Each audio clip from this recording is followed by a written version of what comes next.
ഓം ശാന്തി.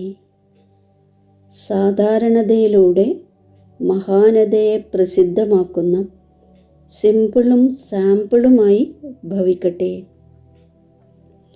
ഏതുപോലെ ഏതെങ്കിലും സിമ്പിളായ സാധനം അഥവാ ശുദ്ധമാണെങ്കിൽ അത് തൻ്റെ നേരെ തീർച്ചയായും ആകർഷിക്കും.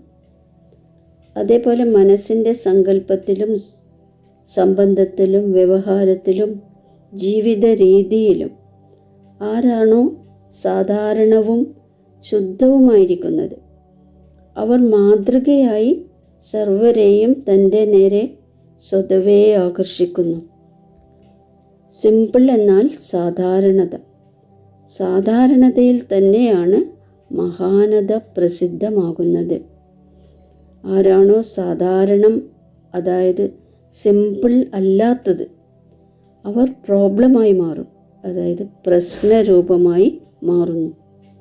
ഓം ശാന്തി.